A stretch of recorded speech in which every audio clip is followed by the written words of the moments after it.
Uganda ni budget olwaleero wegenda okubanga eyisibwa wali eri ku kisaawe Kololo. Kulamusizaako gwe mugana wange yeekumidde ku Yugi Updates, nyongera mu maaso n'okulamusaako nti kyokola kyamaanyi nnyo.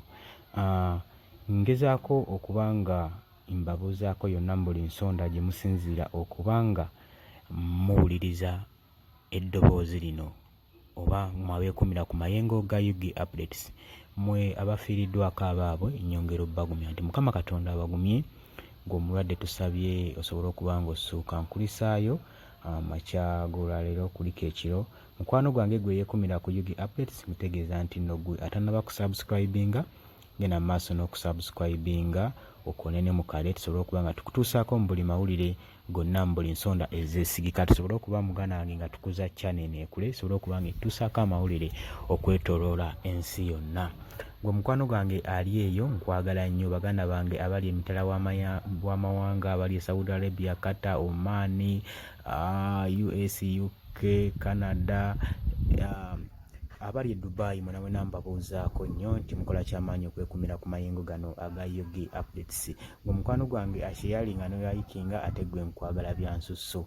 Nkwagala byansusso gwe mukwano gwange ali eyo gwayimirizaawo amayengo g'omukutu guno aga Yugi Updates. Mugana wange nkutegeeza nti nno olunaku olwaleero ennaku z'omwezi 13 omwezi guno gwe tulimu ogwa June 2024 olwaleero muganda wange nno yesalesale nga we nkugambye ng'omukwano mukwano gwange eyeekumidde ku Yugi Updates. Olwaleero yesalesale bajeti y'eggwanga Uganda egenda kuba esomwa olunaku olwaleero wali eri ku kisaawe e Kololo. Essaawa zigenda kubeera 8 ez'emisana. Bajeti ya Uganda egenda kuba nga esomwa era tugenda kuba tubaleetera ebinaaba bivudde mu bajeti. Tugenda kuba tubibaleetera bulungi nnyo gwe mukwano gwange ali eyo. Mukwano gwange nkutegeeza nti nno ebigenda okuba nga biyita mu bajeti tugenda kuba nga tubikuleetera obeere ng'obimanyaako, obeere ng'omanya buli kyonna ekigenda okuba nga kiyisibwa mu bajeti.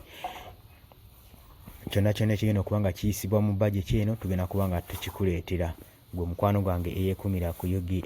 Mr. Gobi onono nga ye secretary mu kifo ekyo, naye agambye nti nno n'agamba nti bajeti z'eggwanga zimanyi okuyisibwa buli lukya naye ne zibaako engeri gye zinyonyebwa. Omukulu ono atugambye nti nno Parliament emanyi bulungi nnyo okutempalinga ne bajeti, okukwata mu bajeti engeri gy'eba yawandiikiddwamu n'egikwatamu. Agambye nti nno Parliament erina obuzannyo bungi nnyo. Waliyo obuzannyo bungi nnyo bwe bayita budget games, bungi nnyo babukolereyo mu Parliament. Budget nesobola okukyusibwa ne balambika ssente ne bateeka mu budget ne baziteeka mu masomero ga primary, bridges n'enguudo ezimu ezitalina makulu, basobole okuba nga ssente ezo bazikozesa ebyabwe. Gwe mukwano gwange ali eyampuliriza atugambye nti nno tube beegendereza obuzannyo bungi nnyo obuteekebwa mu bajeti eno emanyi okukyusibwa, egenda okujjawo okusomebwa nga yakyusiddwa dda. N'agamba nti nno ne bateekamu financial stabilities zaabwe, kwegamba bajeti neeba nga egasa bo nga bwe bagiganyulwamu naye nga eggwanga terigiganyulwamu. Gwe mukwano gwange awuliriza n'agamba nti nno bajeti eno eyisibwa naye mu Parliament obusenge bungi nnyo mwe bakyusiza bajeti. N'agamba nti babuyise budget games ze bazannya okuba nga bakyusakyusa bajeti eno ey'eggwanga. Bajeti nejja nga esomwa naye nga bajeti si bwetyo weeri, nga erimu ebigendererwa na byabufuzi abamu oba aba government officials abagenda okuba nga babenefitingira mweno bajeti. Gwe mukwano gwange ali eyo ampuliriza.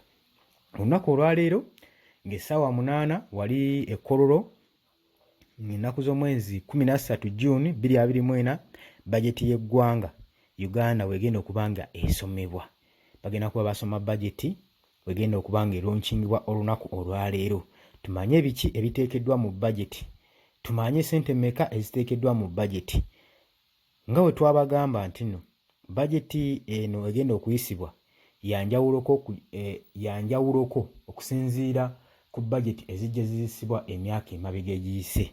Era amawulire ago nagaba wadda ne mbayitira mu bajeti eno nga yali erambikiddwa kakati budget olwaleero lwegenda okuba ng'esomebwa. Tugenda kuba tumanya biki ebiri mu budget y'eggwanga, biki ebirambikiddwa, biki economy egenda kuba ng'eyimira etya, kiki kye bakoze okulaba nga bongera ku economy y'eggwanga, kiki ekyenjawulo ekigenda okubeera mu eno budget. Buli kimu tugenda kuba nga tukikuleetera ggwe mukwano gwange ali eyo. Naye nga we nkugambye, omwami nga watugambye secretary, nti budget erina obuzannyo bungi nnyo. Gwalowooza nti no bagireeta nga bagisibyeko n'empingo nga gwolowooza budget eyo terina we yayise. Naye budget bagambye obuzannyo bungi nnyo obwa budget, tube beegendereza. Budget emanyi okukyusibwakyusibwa. Gwe mukwano gwange yeekumira ku Yugi Updates. Kutegeeza nti nno tuva ku mayengo ga Yugi Updates, genda maaso n'okusubscribinga. Tugenda kuba tukuleetera information yenna agenda okuba ng'asoma mu budget eyo, tube nga tumukusomera nga waali tugenda kyusaamu, tugenda kuba tubikuleetera mu Luzungu ngeno we tubikukyusiza mu Luganda nga bwe bigenda okuba nga bisomebwa. Budget y'eggwanga Uganda, omanye budget butya bweyimiridde gwe mukwano gwange ali eyo eyeekumira ku Yugi Updates. Nkwagala nnyo, tuva ku mayengo gano, sigalako subscribinga, tuwerabira ku likinga na kusharinga. Wo subscribinga nagambye tuwerabirako nakade kajja kuba kakuyambako kubanga ofuna notification bwe tuba tuleese amawulire.